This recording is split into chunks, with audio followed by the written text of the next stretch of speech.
Hello and welcome to Haman Nature. I am Adam Haman, and on this week's crossover episode with economist, philosopher, legal theorist Bob Murphy, I don't even want to tell you what we're talking about. It's that good. I don't even want to bore you and waste your time. Just trust me, you don't want to miss this. Enjoy. Haman Nature, a journey in search of a peaceful and prosperous society with human nature as a guide. Led by your host, Adam Haman. Hi, Bob. Hey, Adam. You know, a lot of people have been throwing some soft criticisms at you and I. Like the only thing that we can do is take a conversation or something that happened in the previous week and then just, analyze it to death. And I want you good folks to know that that's just not true. Some weeks we do two conversations and analyze them to death. So do you want to tell the good folks what we will be talking about this week? Yeah, so one issue is the Dave Smith, Alex Nowrasteh, I think I said it right? Yeah, I think that's right. Debate at the Soho Forum. We're going to touch on that, and I think it's going to be a light touch that we're just going to put our finger on what we think was the essential disagreement or thing that needed to be resolved. And then we have a bunch of clips from Michael Malice was recently on the DarkHorse podcast talking to Bret Weinstein. And so we got a lot of clips there, and that has to do with anarchy and related issues that Malice talks about a lot. So that's what you're in store for, folks. I think you're going to like it. I think you're going to love it. All right. We got a lot to get through, so let's just can I say one last thing, Adam? You may. Folks, on the Human Action podcast, which I'll eventually update if you're watching this right now on the Bob Murphy show, I'll put in the links when it drops. I am going to go more methodically through the Soho Forum debate because I'm going to reference a lot of the papers that Alex has written because some of the stats he was throwing out, I'm not saying they're wrong, but you should take it with a grain of salt, like the framings. Anyway, but I will defer all that kind of stuff for the solo episode I'm going to do on the Human Action podcast. Adam and I are going to just talk about big picture stuff here. All righty. Sure, save all the gems for your own show, Bob. Yeah. Sure. Yeah. All right, here is Dave. I think this is during his opening remarks, which were a banger. Here we go. Fundamental point that I think libertarians need to understand here about whether our position should be open or closed or anything in between is that this all comes down to the issue of government property. Governments are the ones who control the borders. Now, there are some areas of the U.S. border that are privately owned. And by the way, the people who privately own that land have been demanding that the government serve its only legitimate function and protect private property and protect them from trespassers, for which the government has not been doing its only legitimate job. But the point is that many libertarians will act as if it's a given that there ought to be no restrictions on government property. But that simply isn't true. It's not deduced from libertarian principles, and none of us would apply that standard in life in general. You know, Alex shared recently, as this debate was coming up, he shared a meme, which I'm not holding him to the argument of the meme. I understand he can present his argument tonight. But I did think there was something interesting about this. He shared a meme, and it was like, on my side of the meme was like, all the mental gymnastics you have to do to be a libertarian to support closed borders, and it's like Manette taxpayers, or they're going to vote for Democrats, or a bunch of different steps. And on Alex's side, it was just one guy who said government property is illegitimate. And it's like, okay. Now, I understand that's not exactly your argument. My point is just that many of the people who argue for this lax immigration policy, they act as if that's the pure libertarian position. But ask yourself, is that really the pure libertarian position? Is it the case that if the government is currently in control of some property, that therefore there ought to be zero restrictions? If that were the case, then public schools could not tell a random 55-year-old drug addict that he can't enter the school and hang out in the girls' bathroom. Why? Would you restrict someone's freedom of movement? Would you say that all government property, you should be able to scream obscenities in a public library, that you should be able to lay down and camp out in the middle of a freeway? Is it wrong? Is the libertarian position that since a government has control of a highway, therefore they cannot institute a speed limit? That the speed limit ought to be whatever you can do? I don't think that actually follows. I think that if we recognize that taxation is theft, and we recognize that governments are built off aggression, they built and maintained public property with tax dollars that they took at the threat of violence from the American people. And what the American people want them to do with those tax dollars ought to play somewhat of a role. Now, I'm not arguing, as some other libertarians have, and I think they overstate the case a little bit, that public property is owned by the taxpayers or owned by the net taxpayers. I'm simply arguing that the American people have a better claim than others do, which is really, I think, the fundamental, what property rights kind of starts as. But the idea that if the American government is doing something, it ought to be for the American people. It ought to be in their interest. If there is a local public school and there's a group of people in the community who have been paying property taxes into this school for many, many years, I think that school ought to serve those people's interests and not equally the interests of the world. Look, there's nowhere in libertarian principles where you can deduce that because I stole something from you, it is now unowned or owned equally by everyone in the world. If taxation is theft, and everything that the government has built and maintained has been done so by robbing the American people, well then, the rightful owners are still the American people. Let's say there's a government, could be a foreign country, let's say it's in Sweden. Yeah. The government is doing something me and you would both agree it shouldn't be doing. Yeah. And let's say you're there and you convince them all with your superior arguments. You know, the government has a factory and it's producing shoes. And Alex, you convince them that this should be privatized. Like, the government doesn't need to be in the business of making shoes. The market will do it much better. This factory should be privatized. And there were two proposals for privatization that were on the table. And so proposal A was, I don't know, something like, we're going to privatize this company and all of the taxpayers will get like a share in it, or the people who homesteaded it will get a share in it or something like that. And then proposal B was, we're going to privatize this company and it will 100% be owned by a Chinese firm.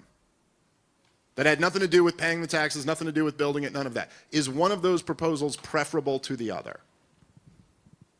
Depends whatever gets the maximum price.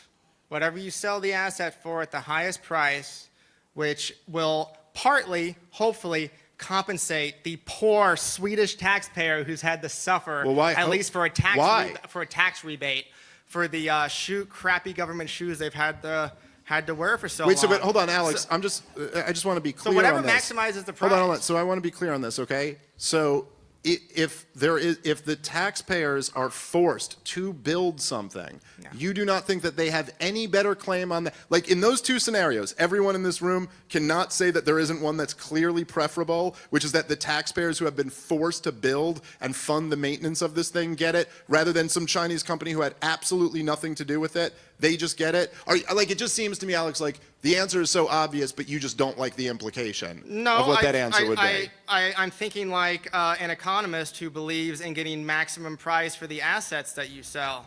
Obviously, I think the Swedish government should get the maximum price it can for the assets it sells and use that to do a rebate on the taxpayers of Sweden rather than trying to give it up. Okay, but that second part, kind of sneaks out. Some kind of like centrally planned scheme. Okay. We see countries around the world trying to privatize state-owned assets for the schemes that you justify, and it doesn't work. It didn't work. Hold on. But it would go as There's a lot of other things going on here. Alex, but it would go as a rebate back to the taxpayer. So, like, if I were to steal money from you and buy a house, and then I'm out of money, it's rightful that it should go to you. It should just go to whoever I can get the most money for. But you see, he snuck in there on the condition that I'm giving the money back to you afterward.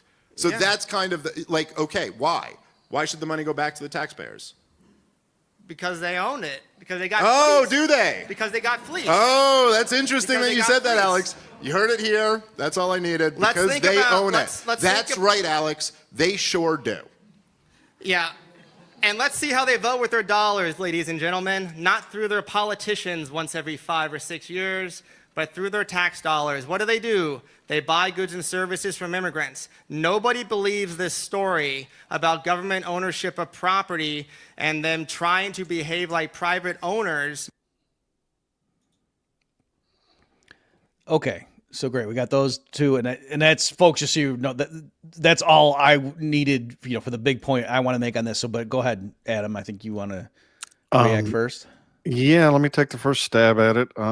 This whole argument, and it was great, and it went back and forth, but it just reiterates a pretty basic point, which is that public property is just an abomination before God and man. It should not be, and I think the position of minarchists who think you can have a stable society with a night watchman state or whatever, there's a problem that each individual can't define what they think should go in the night watchman state. But besides all that, you have a problem that this public property is stolen by the state, stolen from the citizens. Their tax dollars fund everything they do, and they carve out pieces of land and declare it's publicly owned. But all the people that it was stolen from, like, it's the state that manages what happens on this land, and the citizens don't agree on what should happen on this land. And even worse, they never agreed, all of them, to own this public property in common. It's just a huge violation, and it's a glaring, discordant thing that does not fit in the minds of minarchists, I believe. I think you need a stateless, completely voluntary, private property, free association society to have anything like order. You can't get there when the monopoly state owns things. Yeah, I agree. And on this stuff, I'm not trying to be wishy-washy, folks, but I really do think we can, the search is over, and I can just say there's not going to be any good solution. There's no correct way for the state to administer stolen property. Right. It's, again, the analogy, if the Soviet Union leaders had come to me and, well, for one thing, I would have been young, but it had said, how many grocery stores should we have? You're an economist. Like, I would say, well, you should privatize everything. He said, yeah, we're not going to do that. But, what does economics say about, and you see the problem. So let me try it this way. I really like this framework that Dave has brought up, and I had him on the Human Action podcast a while ago when he was really getting into the immigration issue, and he spelled this out, and I was pleasantly surprised because I had gone in there thinking I was going to, take pot shots and be, in a fair way, but like I thought, okay, you're going to do this, but I'm going to play devil's advocate, and I really just had kind of one line of pushback, which, is a serious one, but anyway, he did a really good job. I thought of just saying this is one way to think about it. And it's for sure, I think what Dave has done, if nothing else, is to show you could be intellectually honest and say, I am a libertarian and I don't believe in open borders. Whereas, that's the way the open borders libertarians try to frame it. Like this is crazy. How are we even having this conversation? Okay. So let me do it this way, folks. In terms of self-described libertarians who care about property rights, they're not going to be arguing about empirical studies, regression analysis of how much, how much does GDP rise or something like that, or what's the crime rate. That's not an issue, or people voting Democrat or something. That's not really the issue. It's about rights and principles. And so what I wanted to show here is how I think, again, we gave you a snippet in this, what we just played, but if you watch the whole Soho debate, you can see this issue came up several times. So let me do this. That I'm going to show you how I think Alex was trying to take Dave's framework and show this is crazy. Look at you could do anything with this. That's clearly not libertarian. So this framework has to be wrong. And I think I'm going to show you, yeah, that sounds reasonable. But then I'm going to go to the other end and show an example of Dave's framework where it's clearly correct. And so something's screwy here, right? Okay. So the two, and I'm not even taking a stand. My point is, since both sides can plausibly say this framework is either obviously wrong or obviously right, something screwy here. And I think the answer is because we're like dividing by zero at step 3 by having the state try to administer something correctly. Okay, so from Alex's point of view, he could say, okay, Dave, the state's owns the roads, and we're just going to talk about public property and the rules that the state's going to set in that when in principle it can, because hey, it's administering it. And if anybody, according to a reputable court, is found to be a large-scale distributor of heroin, then that person is not allowed to use any public property, period. If they're in their house, we're not going to send armed men in to grab them and put them in a cage. But if you, at any point, step foot on a road or into a post office or the DMV, blah, blah, blah, blah, I'll take your pick. If you try to go down and get married and you go show up at the Justice of the Peace's door, have a kid and you want a birth certificate, any of that kind of stuff, then you go to jail for stepping on public property and, having the condition that you're a convicted heroin dealer.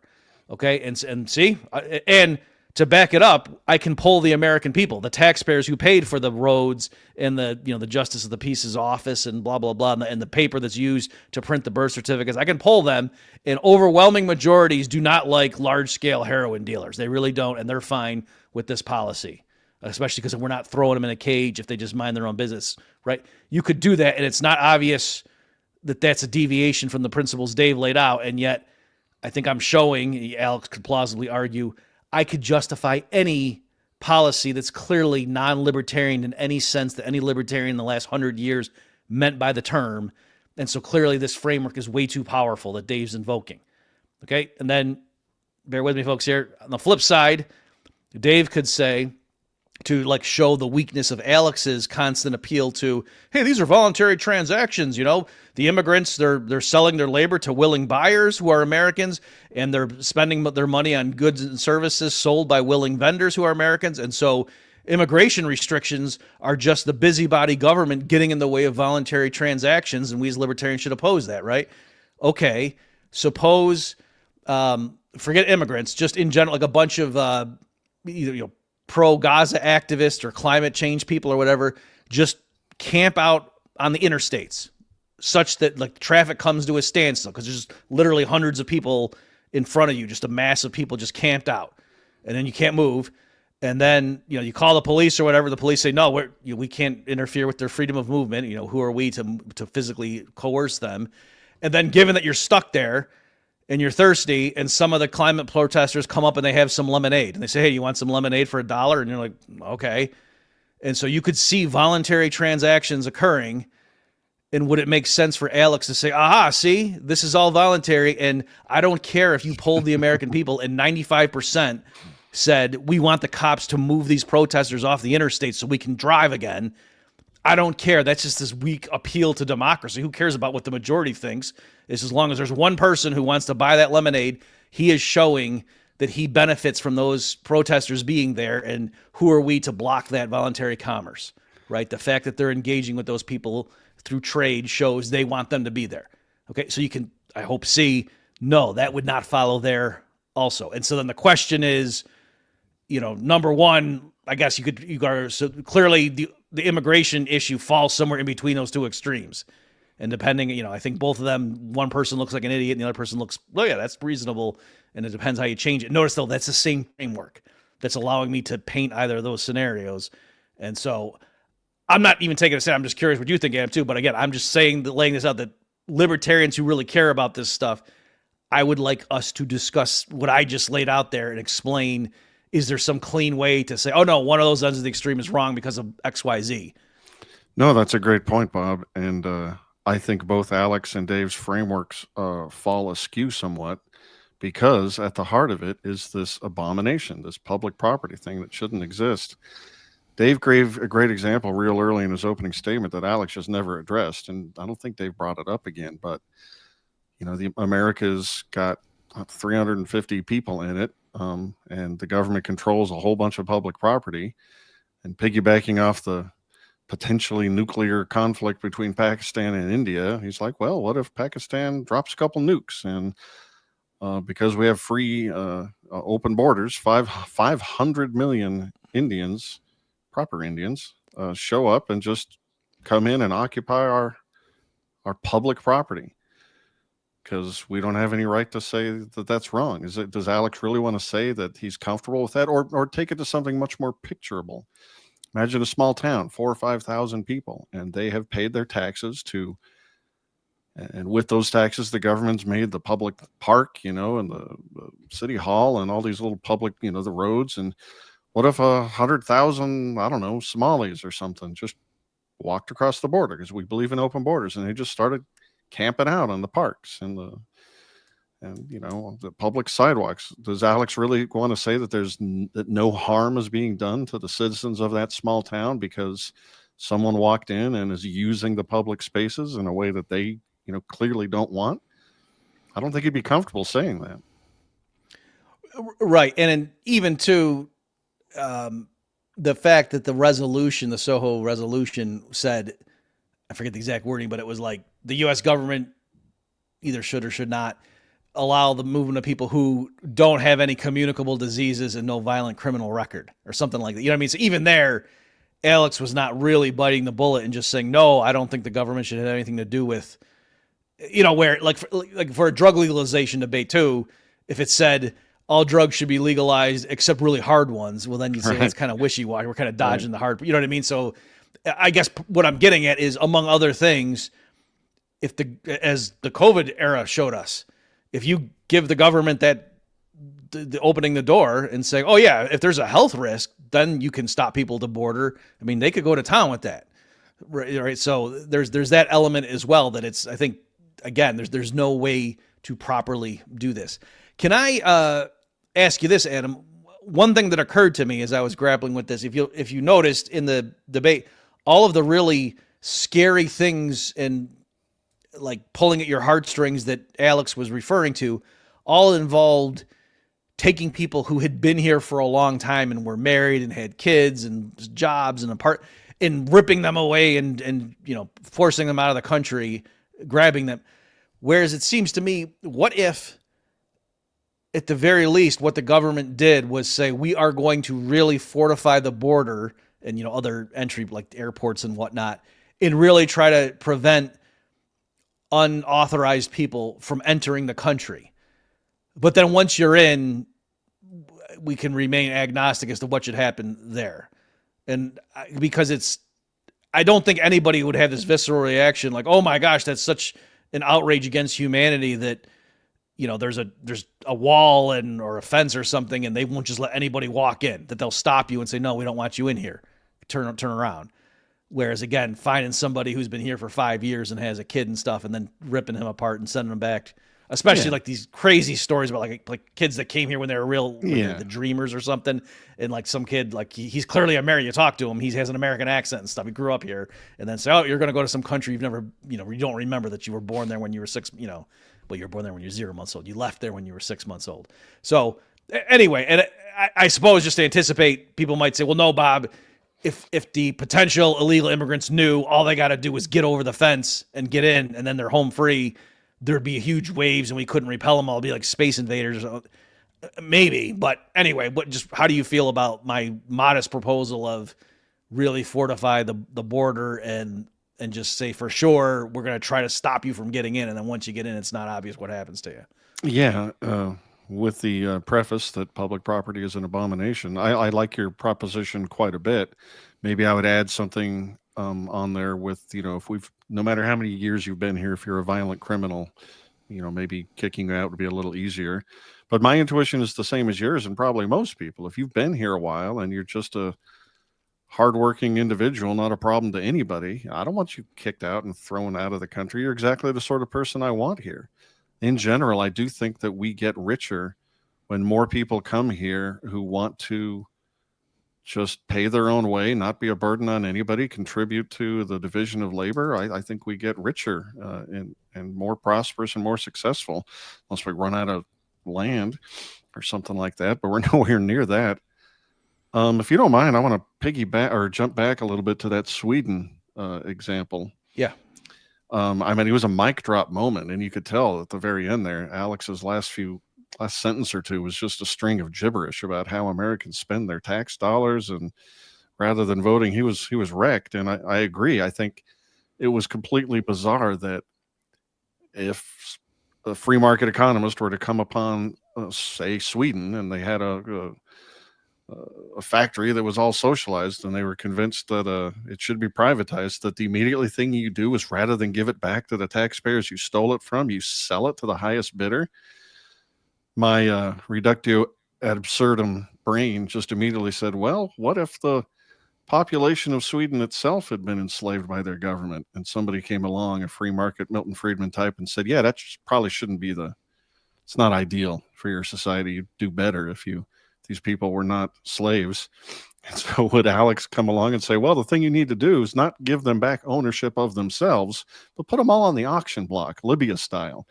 And so, well, whoever fetches the highest dollar amount. And if it turns out to be China, well, don't worry, we'll give the proceeds to the slaves, but they still have to be.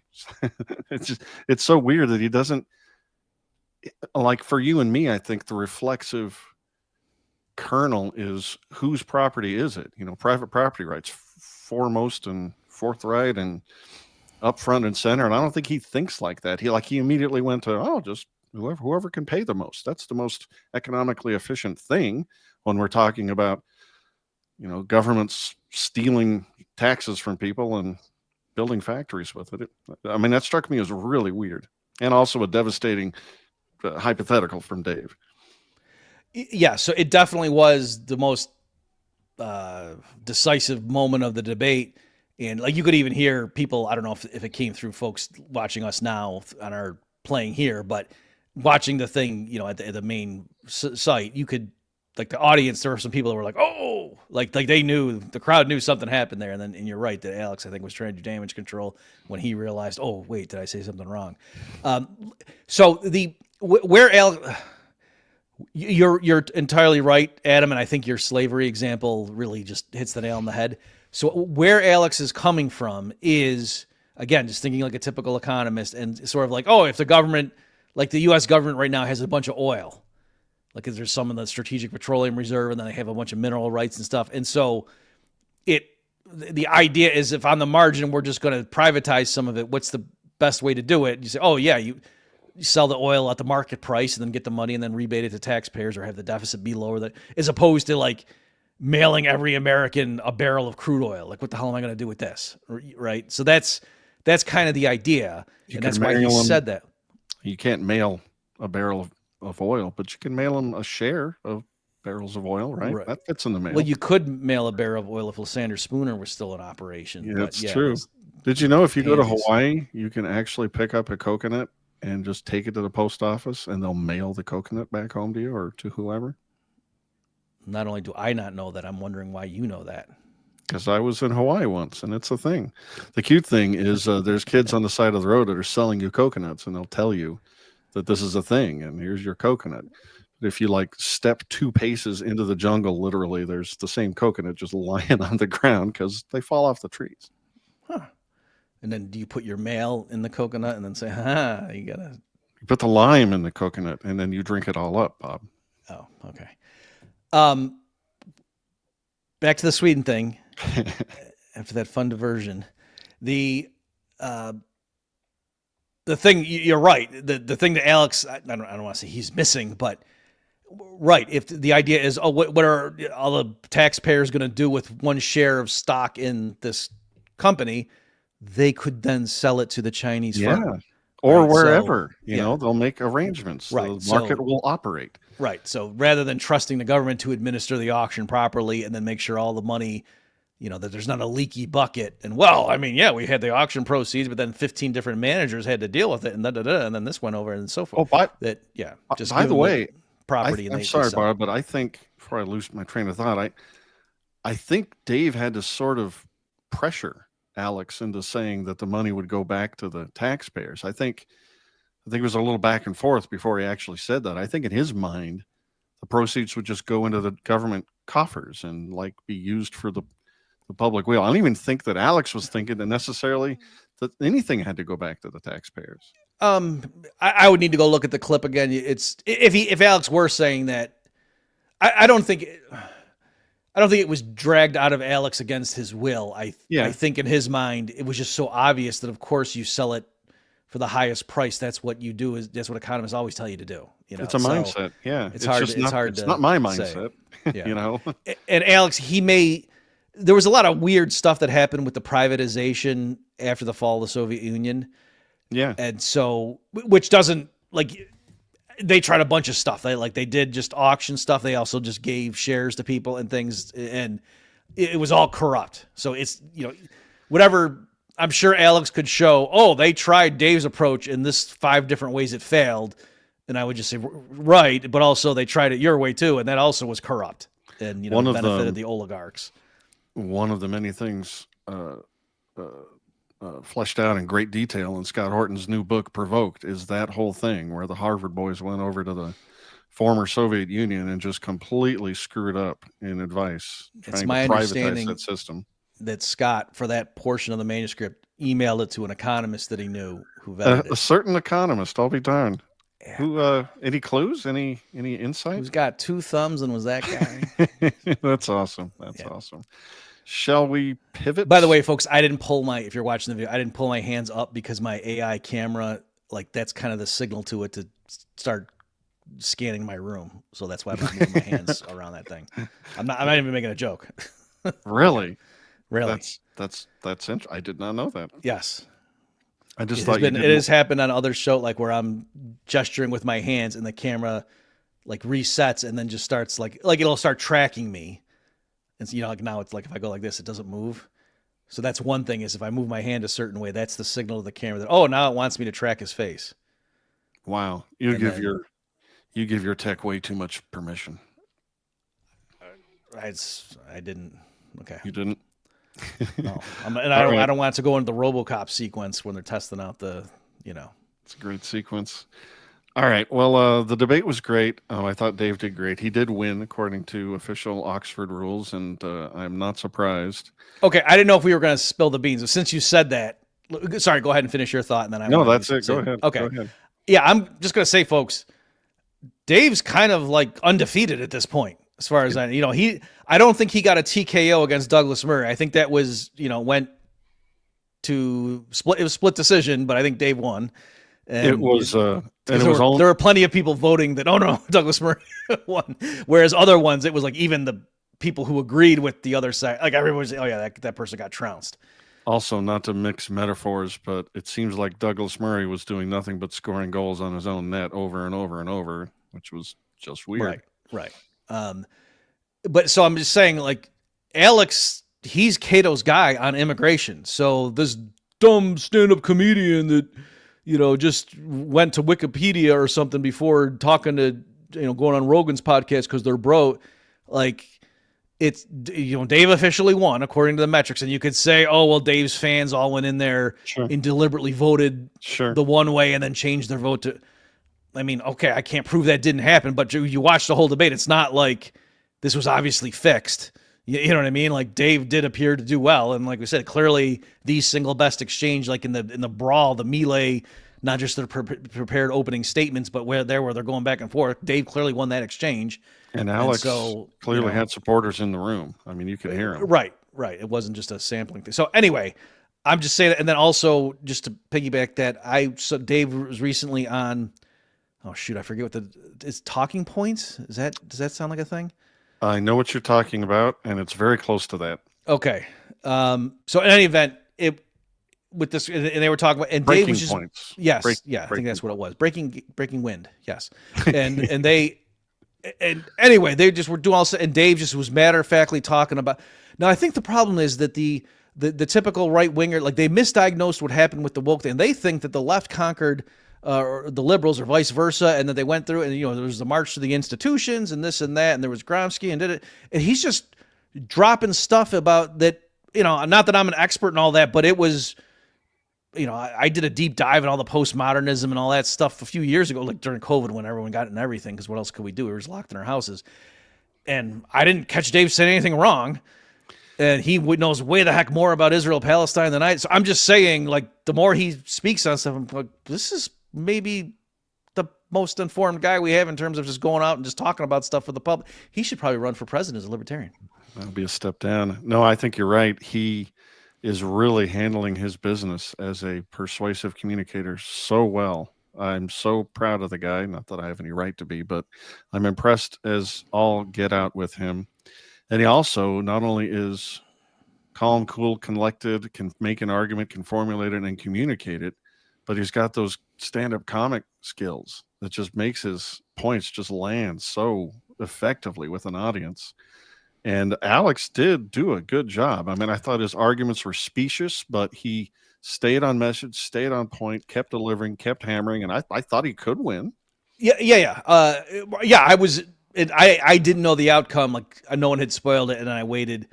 The fact that Dave didn't congratulate Alex on winning made me think Dave must have won, and he's just being gracious by not mentioning that he won. But yeah, I didn't know until the end. Like I was waiting with bated breath to hear what Gene was going to say, who the winner was, and who would get the Tootsie Roll.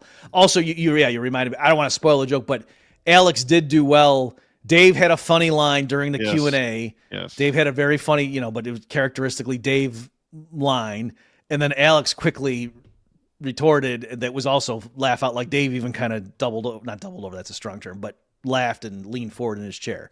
So anyway, Alex impressed me that he was funnier than I thought he was going to be. Yeah, I agree. He's funnier than he is on Twitter. I'll say that.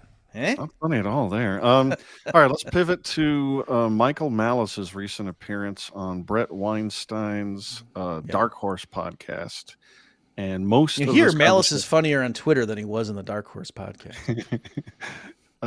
No, he's pretty funny in both. All right, we've got several clips, so let's just dive right in. Here we go. I know you to be a highly intelligent person and a very thoughtful person. You don't reach conclusions lightly or reflexively. But no. Okay. There's no but. Okay. So therefore, when you say that you are an anarchist, my mind throws an error. Okay. Okay. Because I think there are fatal arguments against anarchism as I understand it. Okay. Now, when I say my mind throws a fatal error, I'm not saying, I understand. Michael, you got this wrong, and I'm going to tell you why. I understand. I'm saying something is off. Okay, Either sure. my understanding of anarchism is off, or my understanding of what you're saying when you... Sure. So Yeah. can you fill in, what does it mean that you're an anarchist? Sure. Anarchism, if it can be reduced to one sentence, is the thesis that you do not speak for me and everything else is application. So what it means, it's not like voting Republican.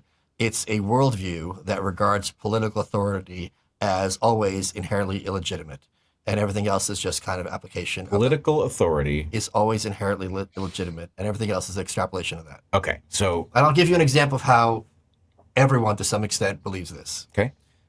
Let's suppose you like your weed, right? Let's pretend.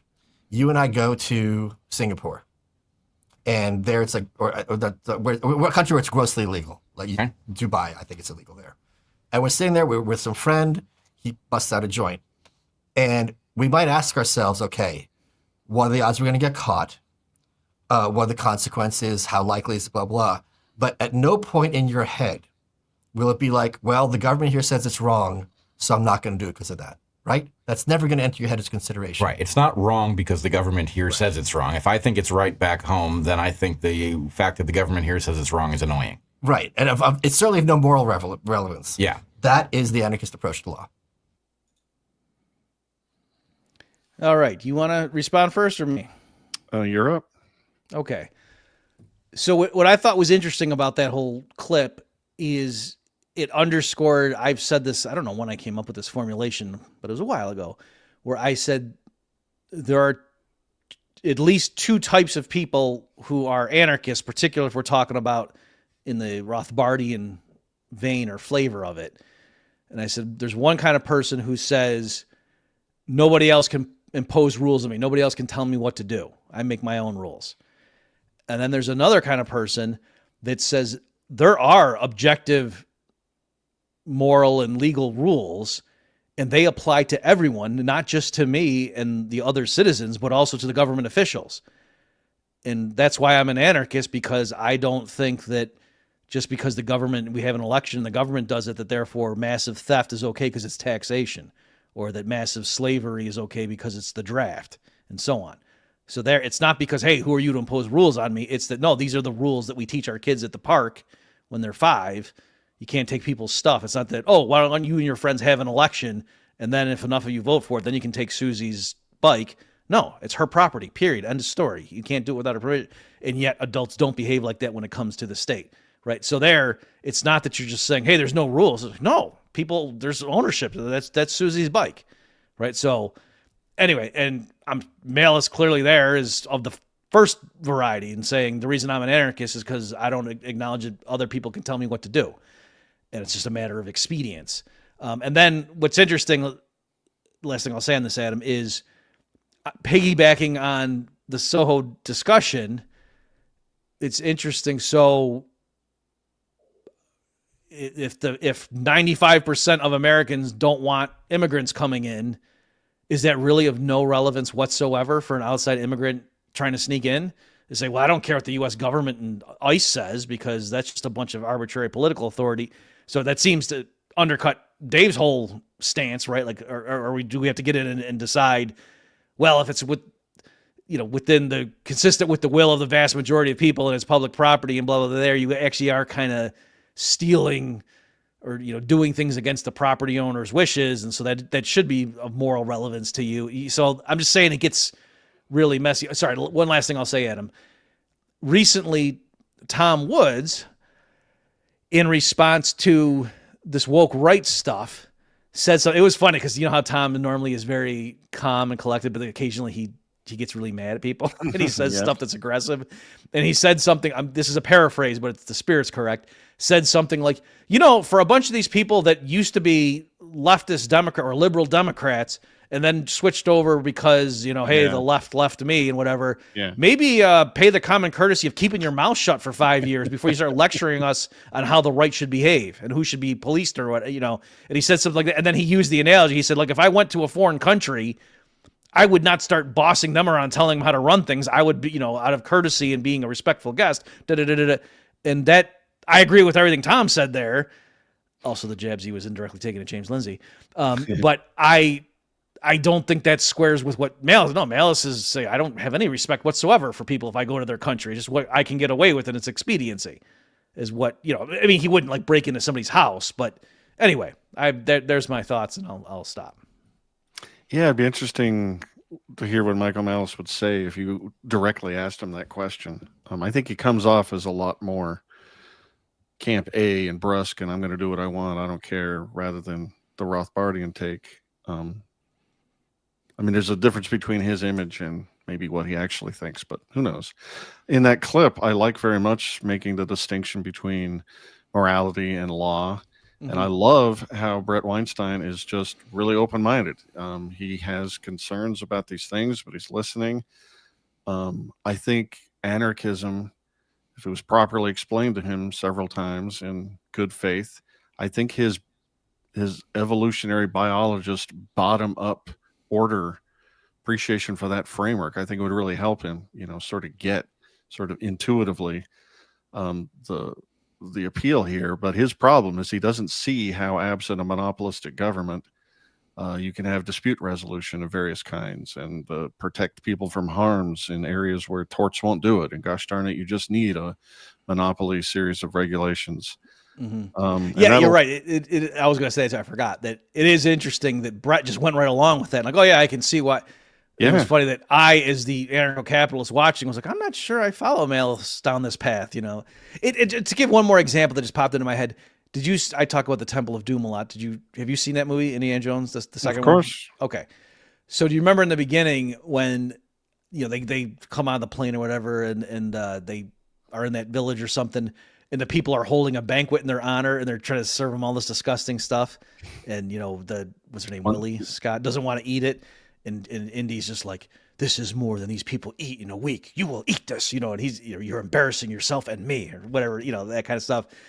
So not the same, but I'm just saying there, you can see why, Indy's point is when we are guests over here, we're going to follow these people's rules and customs. If they don't go along with ripping people's hearts out of their kids' chests and enslaving kids and stuff, that's where Indy draws the line. But I'm just saying there is a sense in which, we're not going to do that in these other people. So again, I think I've made I think there's a lot more room there for, it arguably is immoral if you're in some other country and doing something that 95% of their people would be horrified if they found out you were doing. Yeah, I think it's bad manners. Don't go out of your way to be rude. And also, and perhaps more importantly, I can't believe Short Round didn't have a bigger career. Shall we play the next clip? Yes. The NDAA of 2012, which is a giant omnibus bill that we pass every year, the National Defense Authorization Act, had these two egregious provisions in it that allowed for the government to eliminate all of your constitutional rights, except maybe your Third Amendment right to not have soldiers in your house, based on the executive's unchecked declaration that somebody was a terrorist. Yeah. So it basically created an emperor. And when these provisions were challenged, the Obama administration actually argued that it didn't matter because they already had that power. Strangely, they didn't even deny the ability to haul you off any street in the world and detain you indefinitely. So you can, but the key thing is this becomes tyrannical based solely on whether people accept it. In other words, under ordinary circumstances, our system has a check, which is The Second Amendment.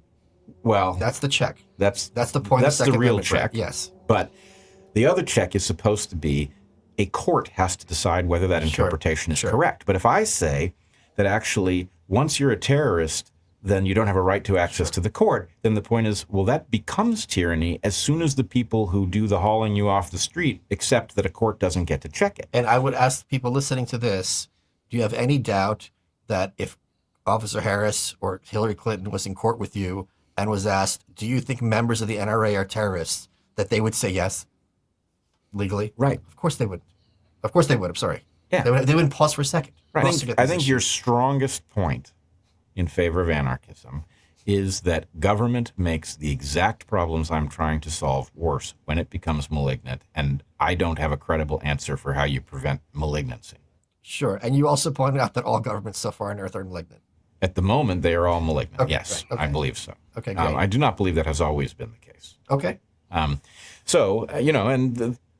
As I was hoping, it does leave me with a real question because I don't see an alternative to advocating for as limited and elegant a governance structure as can be produced. But the only thing that limits governments is guns. I agree that the Second Amendment may rival the First for its importance to maintaining a free society. Absolutely. So I believe that. It may be the only credible answer to who will watch the watchers is that ultimately we have to maintain the right to look out for ourselves. People have to have consequences, yes. Yeah, people have to have consequences. And why wouldn't they, right? If I do something bad and I got away, if I steal from your store and nothing happens, I'm going to do it again. Why wouldn't I? Right. I mean, all right, I have a 1 sentence comment, and then I'll hold my fire, so to speak. Okay. Until... But by the way, just to clarify, those were clips that we merged together, folks, for the obvious reason that they were similar, that they occurred correct distant points in the interview. Yeah, and there was a real cool transition graphic for those of you who got to see it. I just thought it was interesting that Michael Malice insisted twice, maybe more, and Bret Weinstein agreed that at the end of the day, retaliatory defensive gun violence is the only check against tyranny.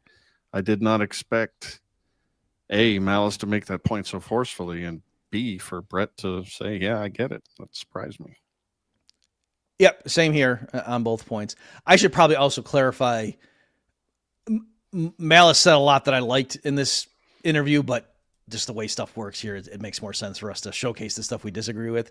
And also my earlier joke when I said Malice is funnier on Twitter than he was here, I meant because he's really funny on Twitter, just to be clear. Like, nice. I'm realizing people don't know this might be coming off like, wow, Bob really has it up as, being his bonnet with Michael Malice. Okay.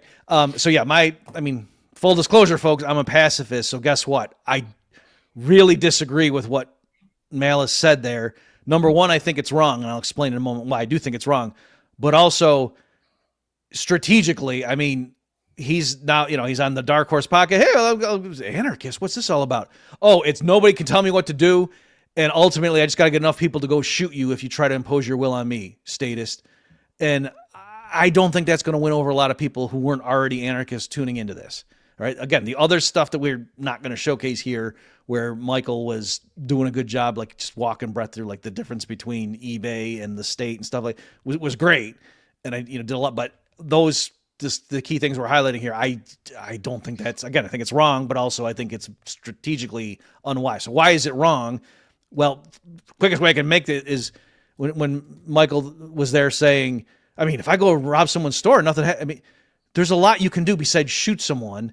And in fact, Malice put a lot of weight on eBay and why that's not a government.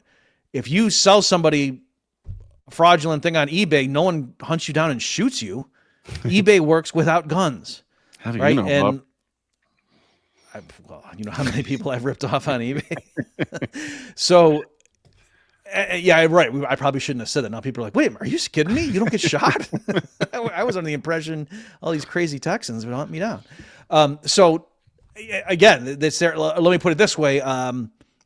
If the government were to grab me and throw me in prison on some trumped up charges, I would rather have, I meant to really think through the numbers, and I did, so I'll exaggerate. I would be willing to take something, but I would much rather have 100,000 people who were really just outraged at what happened to me, and they, like, every person on the weekend would like write letters to the editor and would make, slogans and and just do things to keep my name alive in the public's eye or whatever, just to keep, referring to, like how you had the free Ross and stuff in your thing.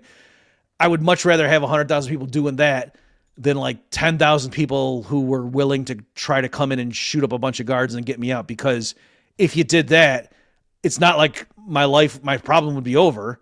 I would still be a fugitive. And then now the American people would be extra sure I must be a bad guy if my, followers came and shot up a bunch of people to rescue me and stuff. So, last thing I'll say on this, and I would always get into this with the people who were like saying that McVeigh was a false flag and stuff like that. And that may have been, I'm not, so don't misunderstand me, folks. I'm not taking a stand on whether, the Oklahoma City thing was as it was portrayed in the media or not.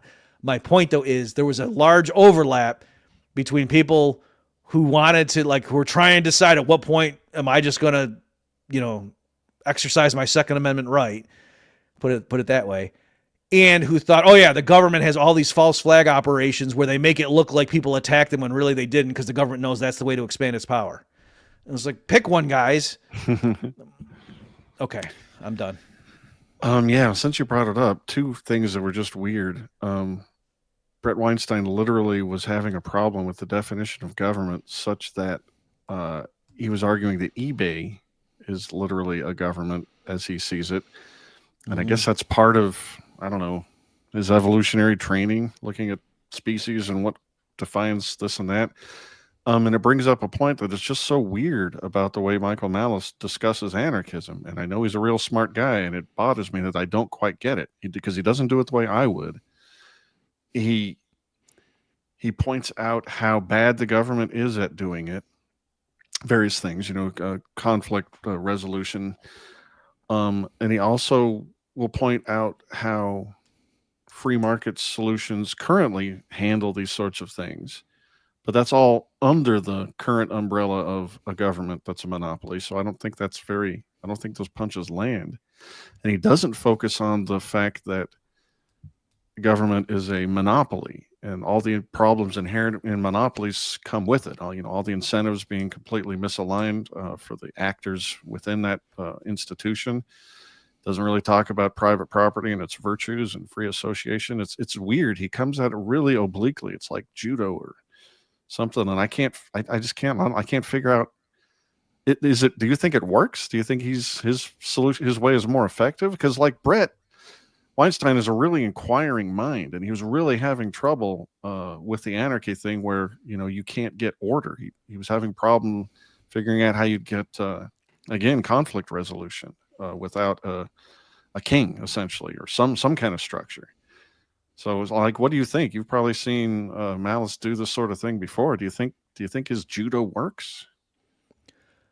Okay, so the quick answer is, like, when you said, he didn't do it the way I would, and I chuckled. I don't know if you caught my expression, but it reminded me when Tom Woods had Pat Buchanan on his show, and I think this was right after Trump got reelected or something, and Tom said, Pat, if you could just, you had to 10 minutes to have a sit down with Donald Trump and just to give him advice or blah blah blah, what would you tell him or something like that? Or no, maybe he was asking for advice on how you win the election. I think that's what it was. Like, so the election hadn't happened yet, the re-election campaign, and Buchanan said something like, well, just keep in mind that, Donald's in the White House and I'm here talking to Tom Woods or something like that. Right. And I screwed the joke up. He must have won because he was in the White House already.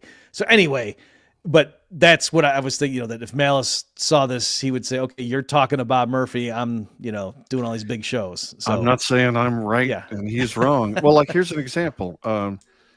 He's trying to explain anarchism to Bret, and he says, here's an example: cuisine, language, physics, art, music, mathematics, which is weird because clearly what Bret is interested in is dispute resolution, and those things aren't, violence and law and security. And there's no way in the world I can criticize him there, because that's exactly what I do, like at my Mises University lectures when I do like the point of going through those is to show you can have order without some group of people being in charge, right? It should be then part you can of establish that. It should be part of it, but he was ironically that you don't need guns right. to enforce order and any of those other ones. So why would you need it? So that's kind of where I guess we've come full circle. Right. I think if your point is going to be, you can have a fact of the matter that the community objectively knows who's in the right and who's in the wrong and all these other fields. And we know who the genuine experts are in physics. And it's not because, people have guns backing that up or something, or that we have Pyrrhic elections. There's other ways of that manifesting itself, and that's their superiority demonstrating itself. Then I say, likewise, that's why we don't need guns, when it comes to who is the legitimate owner of that house. And like Michael Malice gets that. Like Bret Weinstein, he had an example of a modern pork producer who's got these lagoons full of pork, bovine, porcine waste. And what happens when this... Is that the adjective for when a pork or a pig? I'm making up words at this point. Pork-bellied pig? Anyway, he was saying that what about the nefarious actor here who just vaporizes or atomizes all that waste and it gets up into the atmosphere and pollutes everybody's property? And Michael Malice just handled that kind of obliquely. He's like, well, put anarchism aside. How's that handled now? And then at one point he said, this should be handled by a tort, and, the pork producer has a bank. Well, the bank could just hand out the money. But he handled it so weirdly obliquely. I know what you're talking about, and I don't know if it had just been this interview. You're right. And you didn't know anything. I could have just chalked it up to he knew that there's a lot of material we could cover here, and I don't want to get stuck on this one example for 20 minutes. That I didn't disagree with anything Malice said there, but I understand what you mean, that to someone who doesn't already know where you're coming from, that seemed like you were just teasing them, but not telling them what's the answer.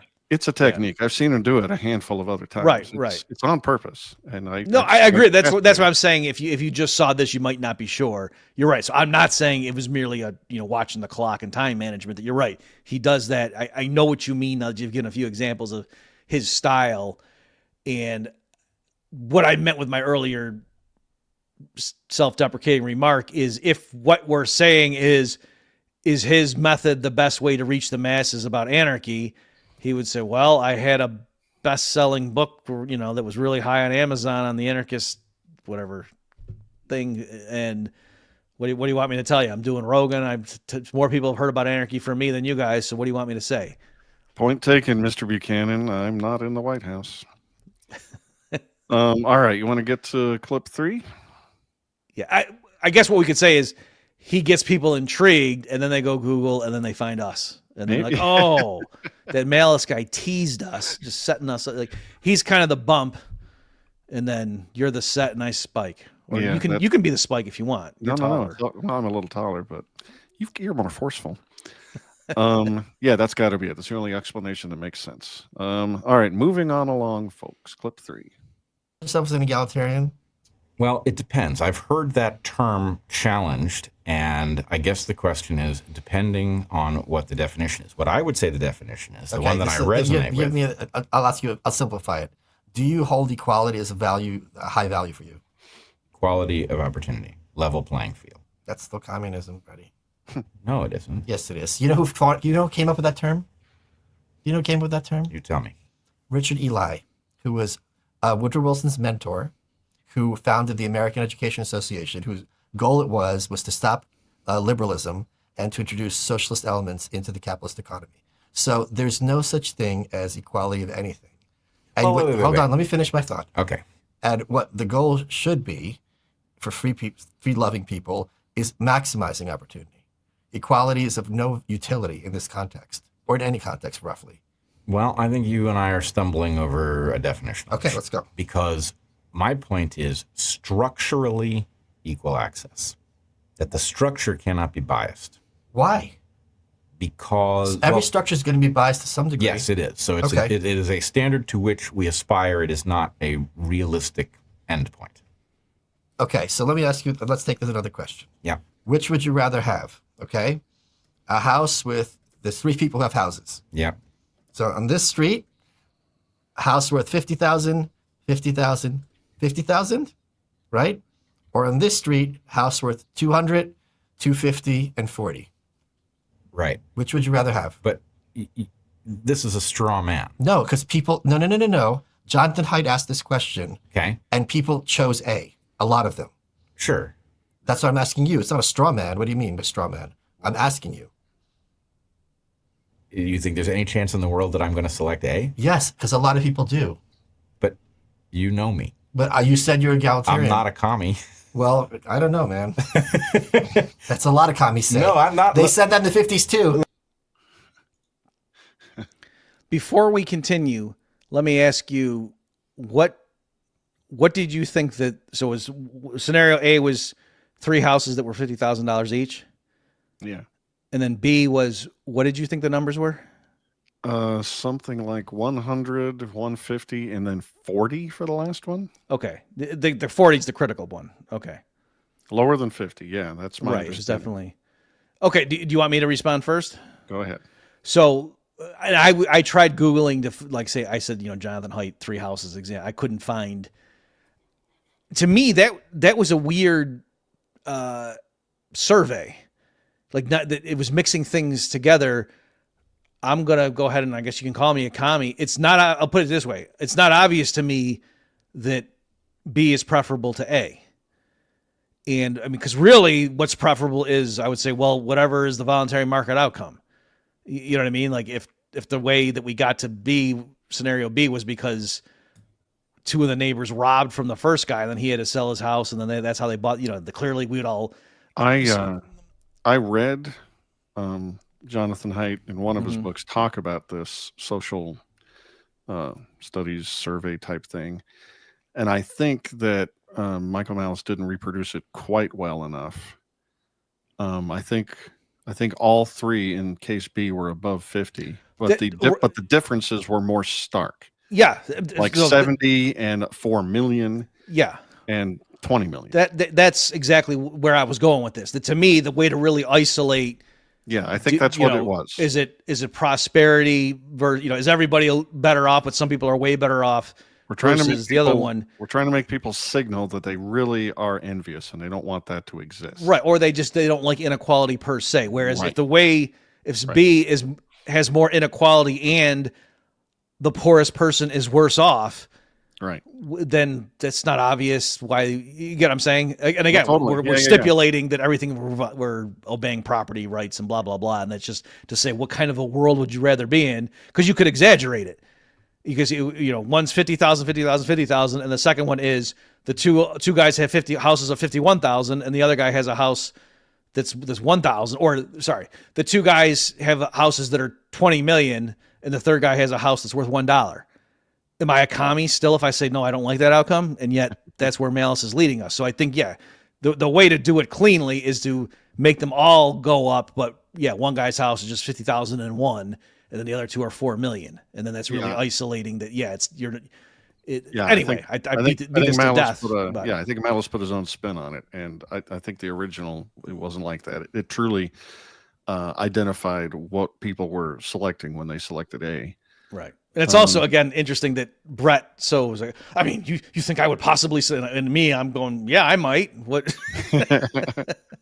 The only thing I'll say on this clip is that Who the heck can live in a house that's only $40,000?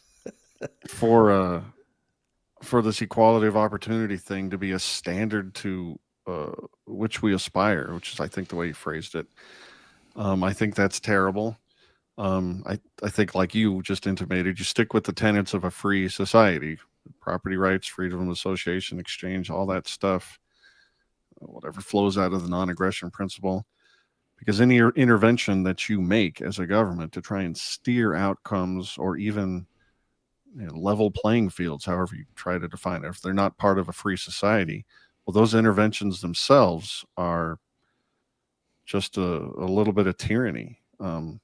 And as I say often, too much probably, the means are the ends.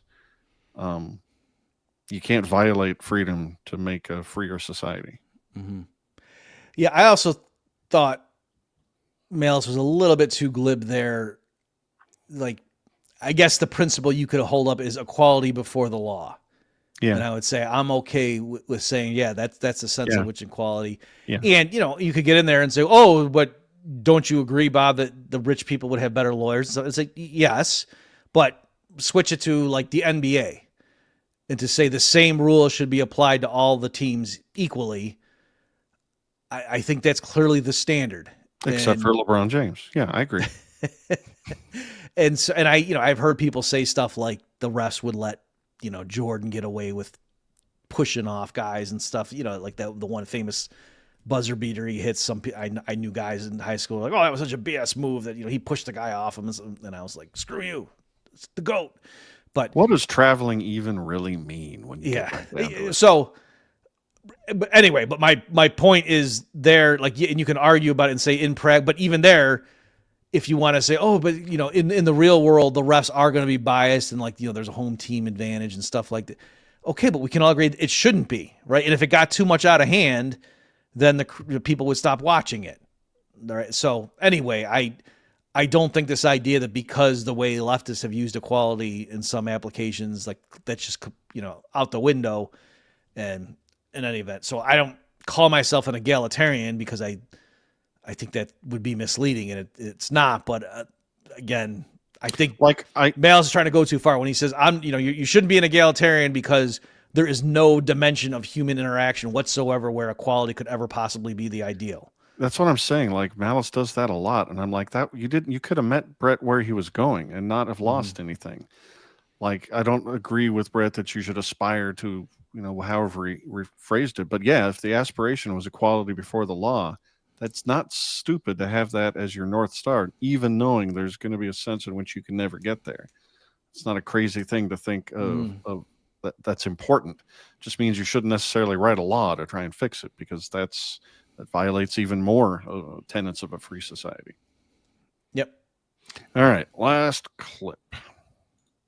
I feel like what you're doing is you are pointing to the vast collection of governmental abuses as if they invalidate the possibility of government being effective. And maybe they do, but I'm not convinced that no matter how many examples you come up with of cases where the government is disrupting function, that they invalidate the idea that sometimes government is the right and only solution to a problem. But right now we talked about fire department. You agreed we could have another alternative.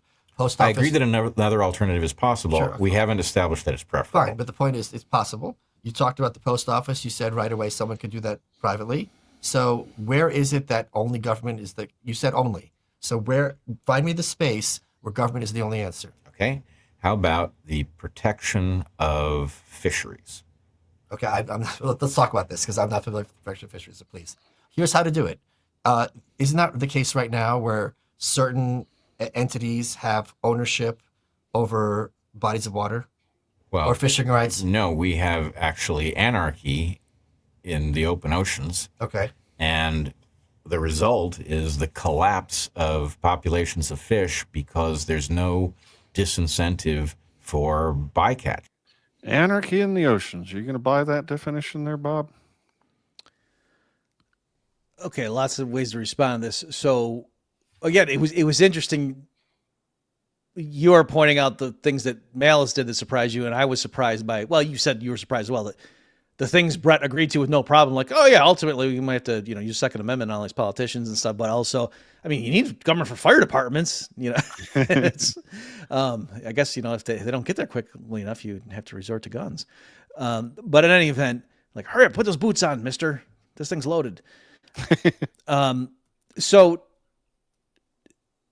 right. This is, Walter Block would do this a lot too, where he would say, we do have anarchy right now. Anarchy among nations, like that, like the lack of a one world government. Yeah. He would say, and I'd say, right, and we've just had a constant state of warfare and 2 world wars. But other than that, like Walter, what would the world have to look like for you to, say, oh, this isn't a good example? And also, it's consisting of a bunch of states, and so that's weird. Like, doesn't that show that states can get along? So anyway, this is kind of weird, that move. So right, what I would say to Bret is, number one, are you therefore saying we need to have one world government because that's the only way to solve this problem? And I don't think he is going to say that. He's going to say, no, the governments need to come up with some treaties and blah, blah, blah. And say, okay, and the fact that they haven't, doesn't that show that relying on governments, like, isn't this just yet another example where the government is failing, right? That it's not that, governments don't think they have the authority to write treaties with each other. That's just not important to them. They don't care. They're not doing it. So again, like, what he's pointing to is when Malice, point blank asked him, where he didn't say, oh, the control of nuclear weapons. No, he says fisheries. And that's clearly an area where the governments are failing. And what he thinks, so what would have to happen for him to realize, no, government isn't the solution here? Yeah, it's weird. Michael Malice here did say things that were correct. I don't think they're persuasive, but essentially it's like, until the populace cares about these things, no structure is going to fix it, government or anarchy. And I don't think it would have been persuasive either. But as soon as Bret said we have anarchy in the oceans, I'd be like, well, no, we don't. It's more like anarcho-tyranny. Not only are the property rights not protected, but they're disallowed by force. I mean, that's whatever it is that Michael Malice and you and I think about an anarchist society. It's the opposite of that. You're not allowed to have any private property and then trade fishery rights and then, aim towards the maximizing the future value of this resource, which is the problem here. It's a tragedy of the commons sort of thing. Right, exactly. On this, I don't know if I ever talked about it with you on these crossovers, but in college, I was on the debate team. I know folks you're thinking that when we weren't. Yeah, this was off. This wasn't the football season when I was a starting quarterback, and the resolution, I think I only did it one, I don't know, semester or year. What the resolution, the team won, like I said, it was a partner and I, it was my roommate. He got me into it because he had doing it. It was something about the Earth's ocean resources should be better managed or something like that. I forget what the exact resolution. It was very open-ended, gobbledygook stuff. And so when we had the affirmative, we made a case for privatizing the oceans.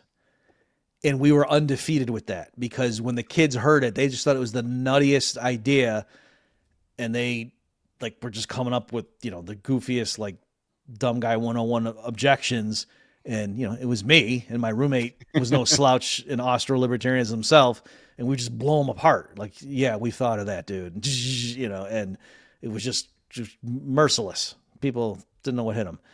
So we were undefeated on that. And yeah, there's things like there were 2 approaches. One is you could do like a cordoning off a volume of seawater and just say, yeah, this company or whatever owns this volume of the water and anything that's in it at any moment is our property. Or for real big things that were nomadic, for lack of a better word, you could tag them. So some huge whale or something, you could put a radio transmitter on them and then mark it. And we had analogs to, cattle on open land and, the different ways of dealing with property rights there that, you could brand your steer. And then if your neighbor found it, he should give it back to you and that kind of stuff. He wouldn't say, oh, it came on my property, so it's mine. Yeah, increasing tech usually solves these problems if they seem insolvable. And like you were just saying, the branding and then the invention of barbed wire just solved so much that made it seem like cattle and land just couldn't be owned properly. Mm-hmm. And like you're saying, I really want to double click at him that it's not that we actually have anarchy and governments just say, no, we have nothing to do with what happens in the ocean. If some company went out there and established and said, okay, we're homesteading this volume of seawater and any creature in this is ours, government, and then they had a bunch of gunboats and stuff there to protect their property. Eventually the governments of the world, they would send their navies and be like, no, you can't do that. Like, what are you talking about? So, yeah, and eventually it would be next Tuesday. I mean, they'd be quick, I venture. It's interesting that you've got a guy like Bret Weinstein, former lefty, admitting that as far as he knows, all current governments are malignant. He holds out hope for the past, like maybe they weren't always this way. And he also holds out hope for the future that we could have monopoly government that's better. And he said something like that several times in this conversation. And I would have expected Michael Malice to jump on that and then point at the nub of the problem, which is monopoly force itself. And he just never swung at that ball. And he does that on purpose, clearly. I just don't understand why. When you said that before, I'm not certain. By the way, folks, on the previous crossover, Adam said that Oren Cass said something, and I doubted him. And then afterwards, Adam was right. So I do want to acknowledge that. Thank you, Bob. I thought Malice did say at some point something like, in other contexts, we know why giving the government a monopoly on, making cars or food would be a bad idea. I thought he said it was a real quick line, but I thought he did at least use the term monopoly and to say why we normally wouldn't want the government having a monopoly. But in the mind of a guy like Bret, food and cars and blah, blah, blah, it's not that important. What he's concerned about is dispute resolution, and he thinks you need a monopolist to handle that. And like handling pollution and whatever pharma's doing. And if what you're saying is Malice did not carefully spell out dispute resolution and law enforcement in an ANCAP regime, I agree with you. But I'm saying he did explain the problem with the government doing it is just like you wouldn't want to have government have monopoly in anything. Oh shoot, there was something else I was going to say. What did you ask me about? What were we just talking about? Fish, barbed wire, brands. Oh, the empiricist. The clip you even just played there, Bret came really close to saying, no matter how many examples you show me, I am never going to be persuaded. It was like, aren't you an empiricist? Like, what does he have to prove it? You know what I mean? Like, what? That seems like a high bar that I don't care how many examples you show me. What I wanted Michael to do, I keep switching between calling him Michael and Malice. Me too. Is to say, okay, you agree right now, literally every government on earth is malignant in your term. What were the good ones? Like, when did it work? And then, among other things, he might have been able to say, well, they had massive slavery though, like depending on how far back, I don't know when Bret would have gone back to, but I'm sure you could point to stuff that was not great at that point. A funny point. line, if Michael Malice had thought of it, is when he says that. So you're telling me that all governments that you're aware of are malignant, but you hold out hope for one in the future that could be better. Is this the kind of scientific rigor with which you approach your own evolutionary discipline? Yeah. Right. But I'm being mean. I really like the good governments have gone extinct. According to maybe he does think that. It's an evolutionary stable strategy. Like maybe something killed it, like media or the printing press, or I don't know. That really is a thing, evolutionarily stable strategy, ESS. I studied game theory. It is a thing. So because they developed game theory and then they applied it to biology. And so the idea is like if you want to model turtle, hawk, and dove, let's say, like those are the three strategies, and you could have a population with different payoffs, and like two hawks find each other and it's bad because they both take a lot of damage. I get it. Anyway, so and the doves are totally peaceful, and what does the turtle do? Just hide? Yes. And so anyway, you can just come up with. So it's not that they're rationally choosing. It's just like they're randomly assigning the strategies, and then you just see what would be a Nash equilibrium over time. And then that would make sense for, the predator-prey relationships and blah, blah, blah out in nature, because the genes aren't thinking 5 moves ahead and rationally, using backwards induction. Right. Ladies and gentlemen, if we haven't gummed this conversation to death for you, I do highly recommend it, because Michael Malice is brilliant and funny, and Bret Weinstein I like a whole lot. I like the way he thinks. I like how open-minded he is. I like how smart he is. I feel like he's the kind of guy who's moved an awful long way in our direction, and he could end up right here with us, and he's a pretty big voice. It's just I think he needs to hear a lot of different arguments from a lot of different vectors, angles. And yeah, I wouldn't be surprised if a couple of years go by and he might call himself an anarchist too. Who knows? Once he realizes that every single government for the last 16 years has been malignant, and I see no way out of this logjam. Yeah, logjam indeed. Any final words of wisdom or otherwise? Again, for both things, I would encourage people to watch both. And yeah. And again, the stuff with the immigration, I am being sincere. I think self-described libertarians, if you want to move the ball forward on immigration, should grapple with that spectrum that I laid out there. I'm just curious to hear what people have to say about that, because I think, that is shedding some light on this issue, but clearly Alex and Dave did not settle the matter decisively. Public property is a Frankenstein monster, and we should kill it with fire. Go check out those 2 conversations, or the conversation and the debate. We'll put links in the show note page of the videos you were watching, or go to bobmurphyshow.com for show notes, and also go to hamannature.com for my Substack. I'll have show notes there also, and also articles. This has been awesome, Bob. I'd like to thank you as always, and ladies and gentlemen, we'll catch you next time. So long,